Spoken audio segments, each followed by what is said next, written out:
Good morning, everyone. My name is Chris DeBoer. I'm a junior here at Wheaton, and I was blessed with an amazing opportunity to spend 6 weeks in Cochabamba, Bolivia this summer. Jamie Knoll, Maurice Satan, and I worked at Hospitals of Hope, a nonprofit healthcare facility that looks to serve the sick and destitute people of Bolivia, which is the poorest country in South America. Before leaving this summer, I knew I idealized what medical missions was. I had illusions of handing out vitamins to thankful street kids or holding back hordes of throngs of people who came to get the miracle vaccine. Maybe witnessing miraculous stories of poverty eliminated by great healthcare. While these wonderful things can and did happen on medical missions, God taught me that being any kind of missionary means less about becoming intoxicated with God, with what God can do through you, than to be simply intoxicated with God.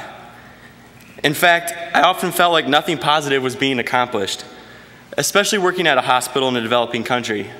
Not exactly a happy place to be. Without preventative medicine, the hospital could also often be a very sad and difficult experience to process. However, I'm beginning to understand that celebration must first begin with recognizing who God is and who we are. For me, I can only begin to make sense of the pain I saw in Bolivia by becoming intoxicated with God and the knowledge that He is sovereign. God used one patient in particular to teach me this. Rene was a picture of Bolivian poverty. He had been dragged in off the city streets by some compassionate television reporters hoping to do a human interest story. Rene was extremely malnourished and as a result had crippled and twisted legs. He could not move to go to the bathroom, so his pants were stained with feces and urine. His torn navy sweater was in the same condition. His head had patches of hair, and his mouth yielded no more than 5 or 6 teeth. When Rene was placed on the doctor's examination table, he opened his sweater to produce a gut-wrenching sight. On his abdomen was a mass the size of a baseball. Confused and stricken with dementia, Rene even referred to his wound as his guaguita, which means small child in Quechuan. This is an excerpt from my journal. Even when Dr. Aguilar attempted to examine the wound closer, Rene became very protective. Imagine being so alone that a horrendous, life-threatening growth on your abdomen was your only companion. Then the nurse asked me to help lift Rene. It was then that I realized for the first time why Jesus so often included touching those whom He healed. In retrospect, I'm ashamed to admit that all I could think about was strategically placing my hand so as to avoid the soiled clothing. But I was struck by how often we fail to display this kind of Christ-like compassion on a daily basis. Only now can I begin to understand what Jesus means when He calls to fight for the justice of those suffering around us. Rene has greatly impacted my life, and I'll never forget him. Things looked grim for Rene, but the doctors proceeded with the corrective surgery that was to save his life. However, after safely coming through a difficult and complicated procedure, things began to look up for Rene, and everyone in the hospital began rooting for him to fight through. For 5 of the 6 weeks I was in Bolivia, Rene battled, encountering complication after complication. No one ever came to visit him, and he was always in too great of pain to talk to anyone. The hospital tried to find some family members for Rene, but they were unsuccessful. Still, everyone prayed that he would make it.